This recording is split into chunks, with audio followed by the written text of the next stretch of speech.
Ilang aberya naman ang naitala sa pinakamalaking barangay sa bansa, ang Barangay Bagong Silang sa Caloocan City. Kabilang na dito ay umano'y ballot switching. Ngunit sa kabila nito, pangkalahatan namang naging maayos ang eleksyon sa naturang barangay. Tinututukan yan ng ating kasamang si Sam Ramirez. Nagkagulo kanina sa tanggapan ng Comelec Caloocan nang biglang dumating ang mga pulis kasama ang dalawang gurong ito. May daladalang isang ballot box mula sa isang polling precinct sa Barangay 177 sa Caloocan City. Ipinaliwanag ni Aida Polo, supervisor sa Barangay 183, na hindi ninakaw ang ballot box at wala itong laman ng mga balota. Bagkus ay kinuha ito ng mga guro mula sa tanggapan ng Comelec upang gamitin sa canvassing sa Barangay 183. Ngunit dumaan muna ang dalawang guro sa Barangay 177 upang bumoto. Yung mga taga 177, ang napansin nila, sa labas pa lang, napansin nila na may dala-dala silang ballot box, akala nila may laman.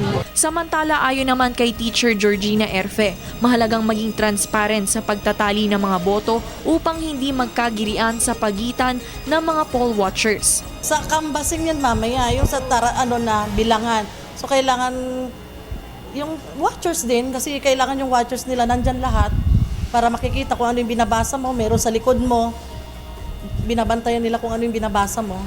Tapos kailangan tali yung mga scores, yun lang talaga importante.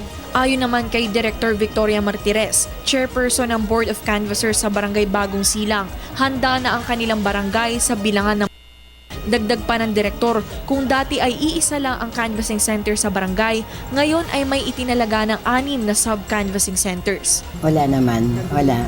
Ever since naman smooth sailing ang election dito sa Bagong Silang, even though na ito ang pinaka-biggest barangay in the whole Philippines.